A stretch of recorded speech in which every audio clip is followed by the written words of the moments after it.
Good morning बच्चों। आज मैं आपको क्लास 7 के मैथमेटिक्स में अध्याय 7 जो रेखी समीकरण का था उसका अभ्यास 7.4 का प्रश्नावली जो एक्सरसाइज है जो क्वेश्चन आंसर उसको मैं लिखा हुआ है। अब देखिए ये भी क्वेश्चन नंबर 1 करेक्ट 3 क्रमागत संख्याओं का योगफल 69 है। ठीक है, क्रम संख्याएं क्या होंगी या उसको निकालना है। तो क्रमागत का मतलब होता है कि क्रम से आने वाली एक के बाद एक। ठीक, तो मान लेते हैं यहाँ पर माना 3 क्रमागत संख्याएं क्रमशः कौन कौन सी हैं? x प्लस 1 तथा x प्लस 2। ठीक है, तब प्रश्नानुसार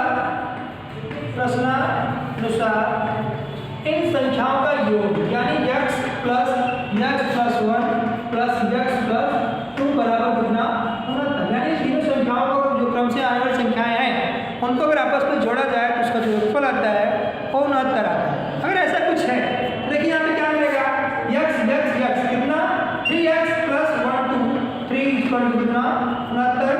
3x इक्वल टू कितना आ गया, इसको उधर को ट्रांसपोज करेंगे पक्षांतर करेंगे तो -3 होगा। 3x की वैल्यू कितनी आ गई 66, 3x की वैल्यू कितनी आ जाएगी जो है 22। यानी जो पहली संख्या होगी वो कितनी हो जाएगी जो है वो आपकी हो जाएगी 22। तो दूसरी संख्या क्या होगी, दूसरी संख्या हो जाएगी x प्लस 1 यानी कितना 22 प्लस 1 बराबर 23। ठीक है, और तीसरी संख्या क्या हो जाएगी x प्लस 2 कितना x की जगह पे कितना रखना है 22 रखना है। 22 प्लस 2 रखोगे कितना आएगा 24। कहने का मतलब पहली संख्या आपको मिल जाएगी 22, दूसरी संख्या मिल जाएगी 23 और तीसरी संख्या मिलेगी वो आपको मिल जाएगी 24। ठीक है, क्वेश्चन नंबर 2 देखिए, वो आपसे बोल रहा है कि कोई संख्या 3 से गुणा करने पर 40 बढ़कर 55 हो जाती है, तब वो संख्या ज्ञात कीजिए। उस संख्या के बारे में हमको पता करनी है। सबसे पहला काम क्या करें, उस संख्या को मान लेंगे। माना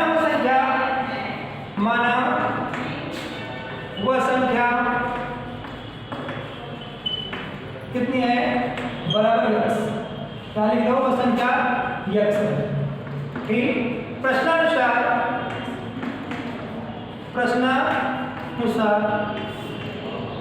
और जो संख्या है उस संख्या का 3 गुना, 3 से गुणा कर दिए 3x हो गया। अब करें 40 बढ़कर, यानी बढ़कर मतलब इसमें 40 जोड़ दिया है तभी तो बढ़ेगी। अब उसी वक्त करना क्या है, अब ये हो जाना है कितना, ये हो जाना है 55। यानी किसी संख्या का 3 गुना करें फिर उसमें 40 बढ़ाएं तो 55 हो जाती है। तो संख्या कौन सी है, देखिए यहाँ पे इसको सॉल्व करेंगे जब तो हमें मिलेगा क्या 3x बराबर हो जाएगा 55, इसको 75 करेंगे तो -40 हो जाएगा क्योंकि यहाँ पे प्लस 40 है। अब ये हो जाएगा कितना 3x की वैल्यू कितनी आ गई 15, 55 से 40 वाले 15 आएगा। यहाँ से x की वैल्यू क्या आएगी 15/3, इसको कट करेंगे x की वैल्यू कितनी आएगी 5 आ जाएगी। यानी कहने मतलब वो संख्या कितनी है, इसका मतलब यह है कि वो संख्या 15 है जिसका 3 गुना करने के बाद उसमें अगर जो है 40 वो संख्या कितनी आई, वो संख्या 5 आई। यहाँ पे x इक्वल 5 आई है, 5 का 3 गुना करेंगे 15, 15 में 40 जोड़ेंगे तो 55। ठीक है, आइए अगला क्वेश्चन देखते हैं। क्वेश्चन नंबर 3 आपसे बोल रहा है कि 40 और 5 के भागफल को 40 और 5 के अंतर से घटाने पर x प्राप्त होता है, तब वो x का मान क्या होगा। फिर से इसको एक बार सुनिए, 40 और 5 के भागफल को घटाना किससे है 40 और 5 के अंतर से। तो देखिए प्रश्नानुसार सीधे सीधे आपको मिल जाएगा, प्रश्नानुसार क्या मिल जाएगा 40 और 5 का अंतर कितना हो जाएगा 40 माइनस 5 बराबर कितना बराबर हो जाएगा 35। 40 और 5 के अंतर से। ठीक है,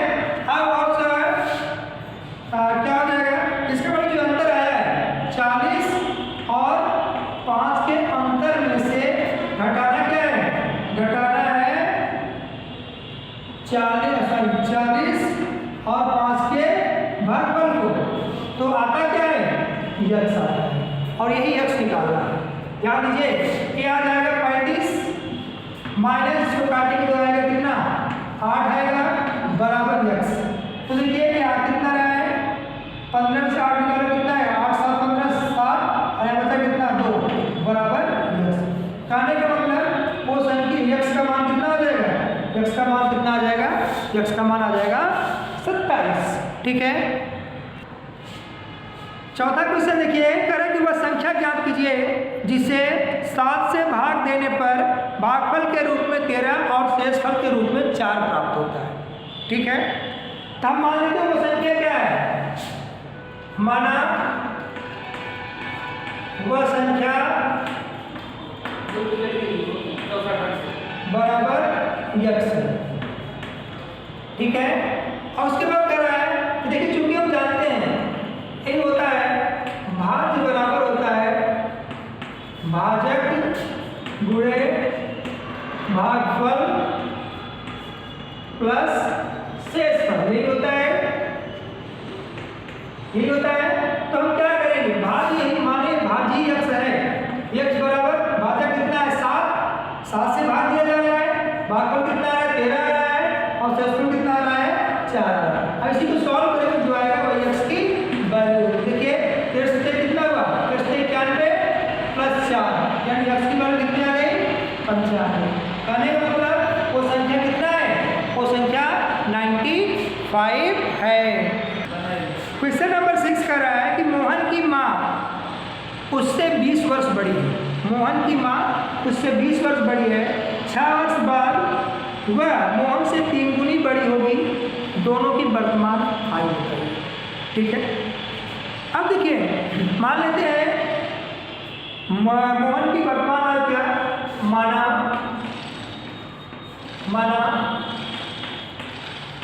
मोहन की वर्तमान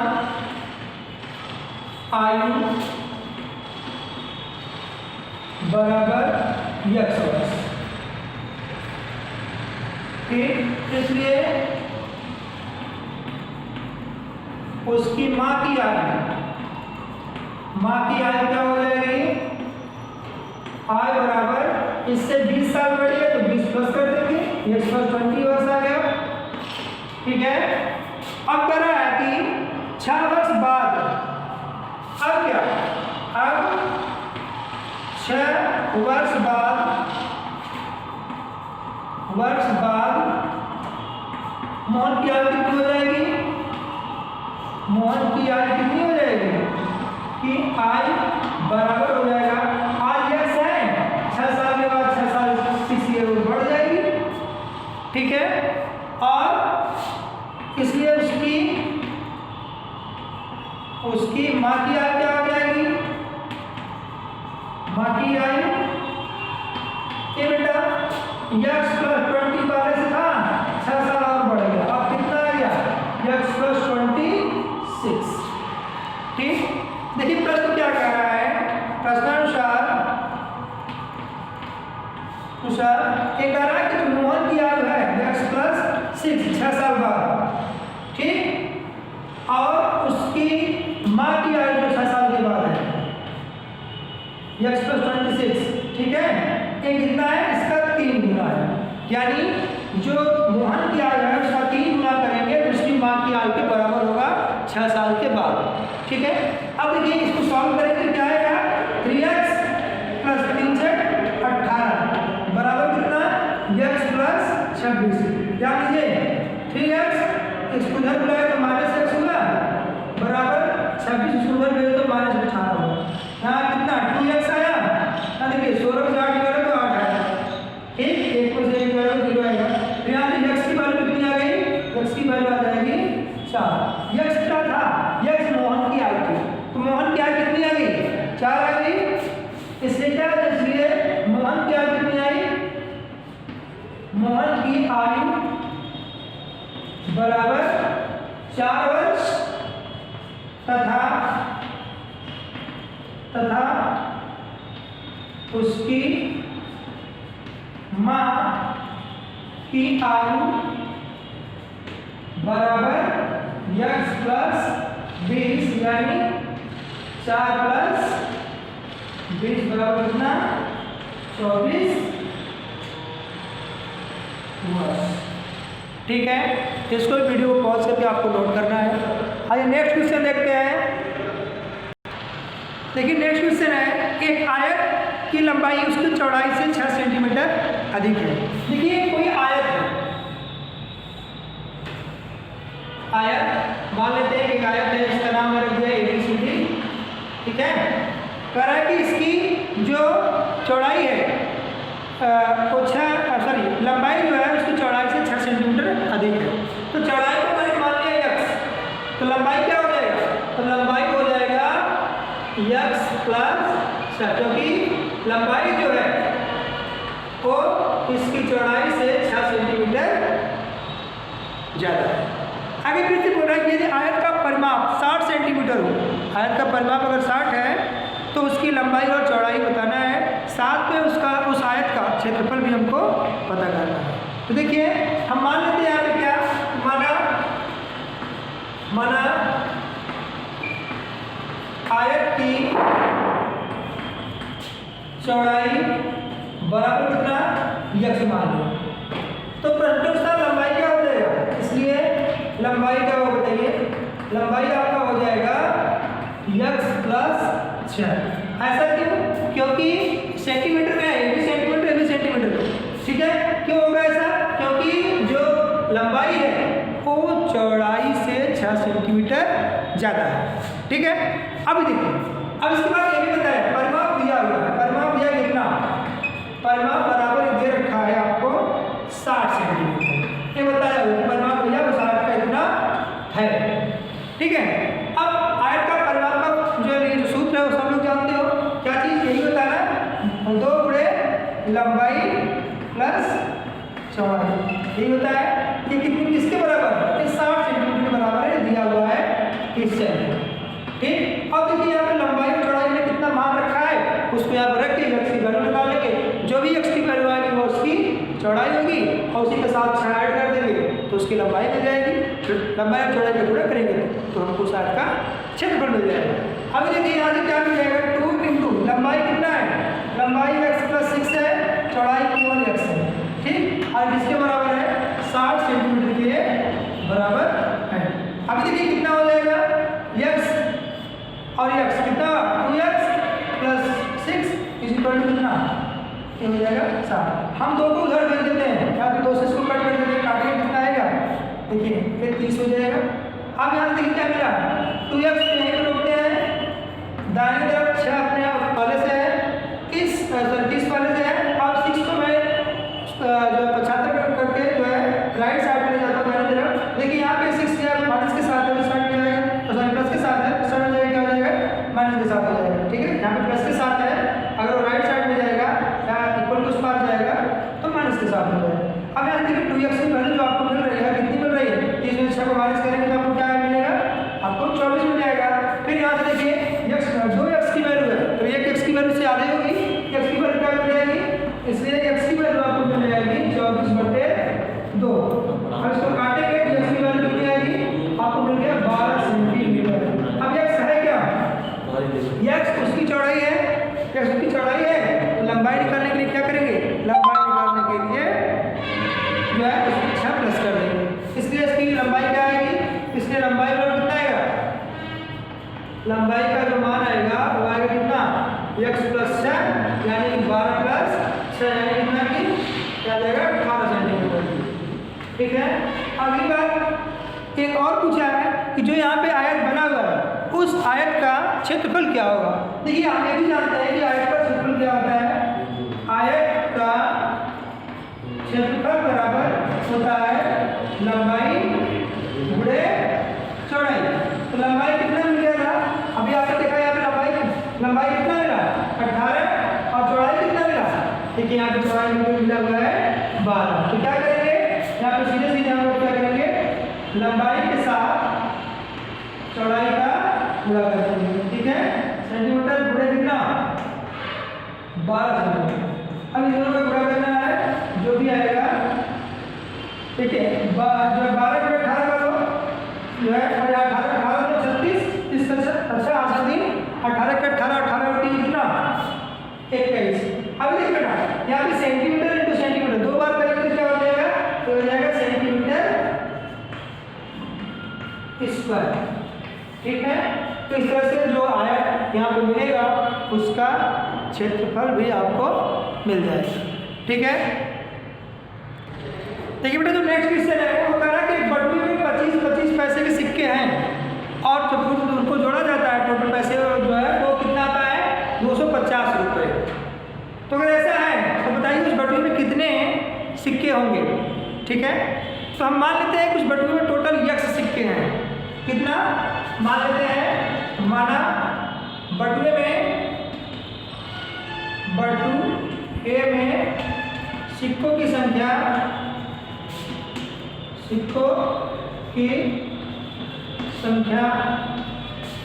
ठीक है वो कैसे 25 पैसे सिक्के। ठीक है, सिक्के की संख्या कितनी है x। देखिए एक बात यहाँ पे ये रुपए में है और ये पैसे में है, तो हमको एक काम करना होगा, या तो हम पैसे को रुपए में बदल लें या फिर उस रुपए को पैसे में बदल लें। तो ये मुझे लगता है कि आसान आप लोगों के लिए होगा कि आप रुपए को पैसे में बदल लीजिए। ठीक है, देखिए यहाँ पर 25 पैसे के x सिक्के हैं प्रश्नानुसार।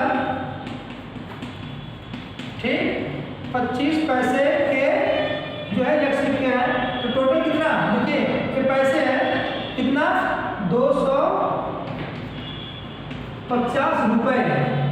ठीक, हम देखिए इधर पैसे हैं इसलिए इसको हमको पैसे में कन्वर्ट करना पड़ेगा। क्या करेंगे तो देखिए कैसे करेंगे, इसको लिखेंगे 25 पैसे सिक्के हैं इंटू कितने से x बराबर कितना 250 गुणे 100 पैसे। पी हर पैसे पी किसके लिए जो है पैसे के लिए। ठीक है, तो 100 से क्यों किए, क्योंकि हम जानते हैं कि चूंकि 1 रुपीज इक्वल टू 100 पैसे, यानी कि 1 रुपए में 100 पैसे होते हैं। ठीक है, अब देखिए यहाँ से क्या हो जाएगा, x बराबर 250 गुणे 100 पैसे बटे 25 पैसे। पैसे से कट गया, 25 चौका 100, x बराबर कितना आ गया 25 चौका 100 यानी 1000 सिक्के बटुए में हैं। ठीक है, 25-25 पैसे के 1000 सिक्के उस बटुए में उपलब्ध हैं। देखिए जो अगला क्वेश्चन है वो कह रहा है कि दो क्रमागत पूर्णांकों का योग कैसे, तो पूर्णांक ज्ञात कीजिए। देखिए इसके लिए क्या करेंगे, दो क्रमागत का मतलब होता है कि क्रम से आने वाले, तो हम मान लेते हैं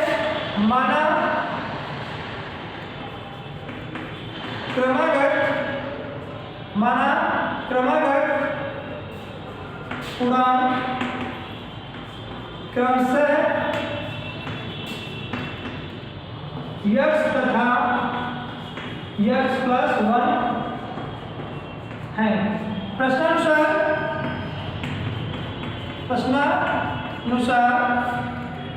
इन दोनों का योग यानी x प्लस 1 किसके बराबर 21 के, यानी 2x प्लस 1 बराबर कितना 21। तो 2x बराबर कितना हो जाएगा 21 माइनस 2x बराबर कितना आ जाएगा 20, 2x बराबर कितना आ जाएगा 20 बटे 2, x बराबर कितना आ जाएगा 10 आ जाएगा। यानी पहला पूर्णांक जो है वो 10 होगा तथा दूसरा पूर्णांक कितना है x प्लस 1 है, अर्थात x में जब 1 ऐड करेंगे x बराबर कितना है यहाँ पे 10 है, 10 प्लस 1 करेंगे कितना आएगा 10 प्लस 1 करेंगे तो 10 से 11 आएगा। यानी कि पहला पूर्णांक जो है 10 और दूसरा पूर्णांक कितना 11। बेटा बस आज के इस वीडियो बस इतना ही, फिर से आपसे एक नए वीडियो के साथ एक नए टॉपिक के साथ फिर से मिलेंगे। तब तक के लिए धन्यवाद।